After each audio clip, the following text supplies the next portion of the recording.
Welcome sa house ni Ate Aileen dito sa Agusan Mars, and welcome sa ating YouTube channel, mga kaibigan. Kumusta po kayo? I hope na sa mabuti kayong kalagayan ngayon, mga kaibigan ko. And nandito tayo ngayon kasi makisawsaw tayo dito sa mga update. Pa-update na naman tayo sa pabahay ni Ate Aileen, mga kaibigan, kung ano yung nagawa nila today. So maliit pa lang kasi yung natrabaho, mga kaibigan, kasi isang day pa lang nila naka-start. Kaya yung sa kusina, mga kaibigan, natap na nila yung dingding, yung yero na dingding, nalagay na nila, and then nag-start sila naghulma ng nila pag yung aakyatan nila para sa kusina, mga kaibigan, para makapag na sila dyan, makapag-layout na kung ano yung kailangan ilagay. Kaya medyo maingay na sila doon sa baba. Umakyat muna ako dito, mga kaibigan, sa itaas. Kaya ayan, ito yung gagawin natin, mga kaibigan, ngayon sa pabahay ni Ate Aileen.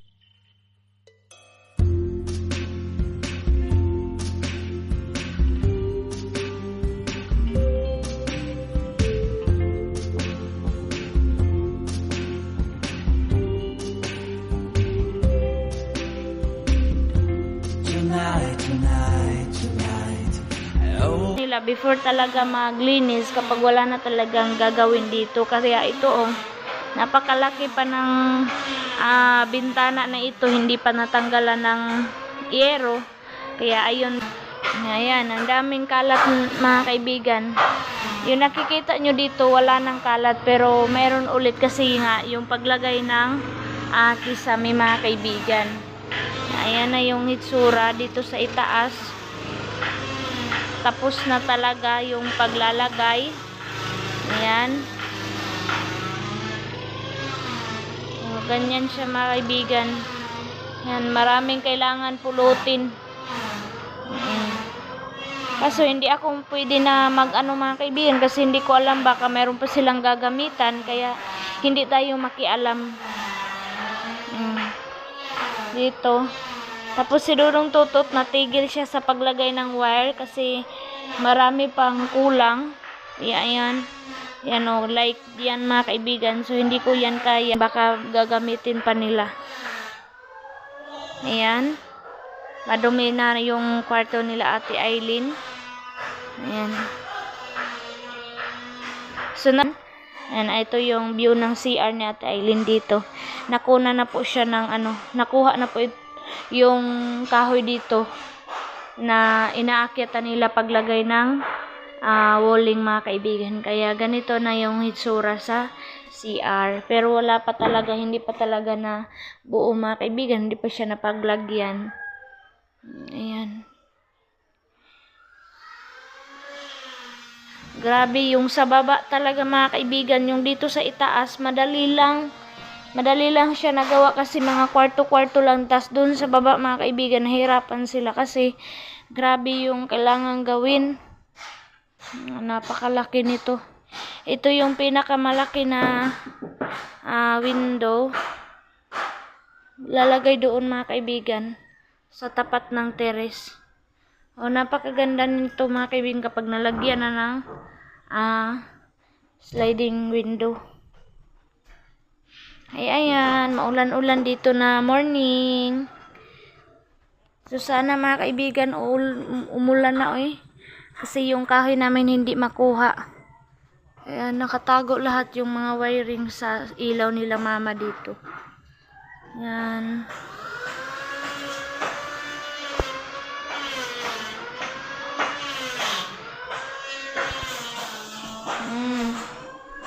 Madali lang ito linisin, mga kaibigan. Kapag tapos na talaga, tutulong tayo dito, mga kaibigan, kapag okay na.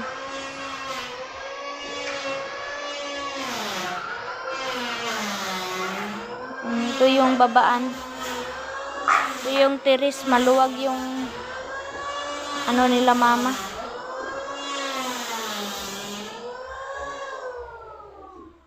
Papakita ko sa inyo, mga kaibigan, yung ginawa nila kahapon. So update na lang talaga tayo, mga kaibigan. Baba na tayo, guys.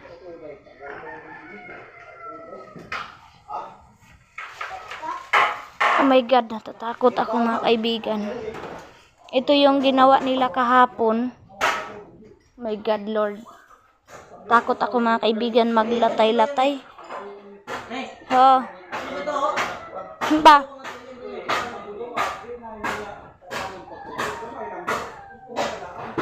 Ito mga kaibigan.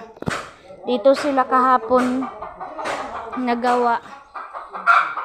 Naglagay sila ng kisame. Ayan, mayroong manok nakapasok mga kaibigan. Ang ingay. Yan, ito yung sinabi nila kahapon na ginawa nila. Tapos yung iba, dito sa labas, nag-cleaner si Uncle. So, tapos na nila paglagay yung mga kwarto ng mga plywood.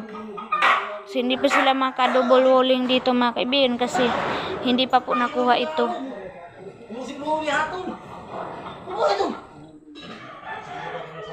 Hi, Roddy. Ayan, nag-planer sila mga kaibigan ng kailangan gamitin. Grabe. Wala na lagi ibutangan diha og kuan. Ayan mga kaibigan, no, mayroon na pong dingding. Nalagyan na ha? Unti-unti na talaga yung sa kusina mga kaibigan. Nalagyan na nila ng dingding. At saka yan yung sinasabi ko sa inyo mga kaibigan. Naglagay na sila ng ganyan. Para dito na naman sila sa kusina maglagay ng mga kailangan ilagay. Kaya ayan. Layout na sila. Ito na yung gagawin nila yung kitchen. Yung sa ano na. Dito na sila sa kusina mga kaibigan mag-start. Kaya ayan. Nag-layout na sila ng ganyan.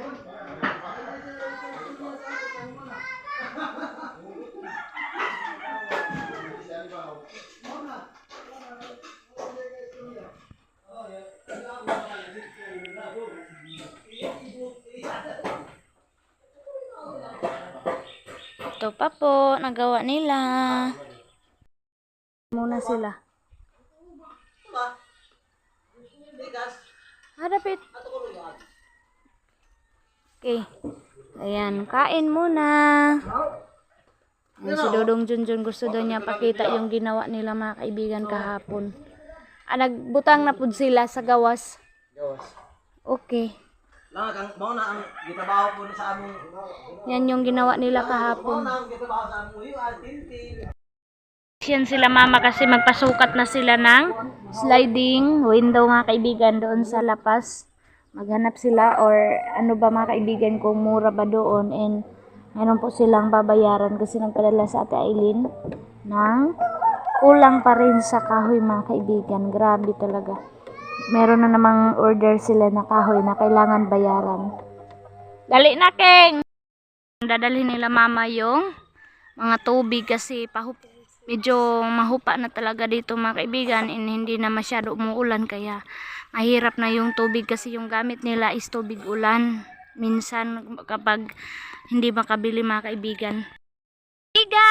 Yung gawa nila ng ating mga malalakas na panday. Ayan mga kaibigan, kasi wala pa dyan na plywood, pero sa ngayon meron na mga kaibigan, and pasensyahan nyo na yung video natin kasi hapon na siya. Ayan sila mama, si Jiban, si Janjan.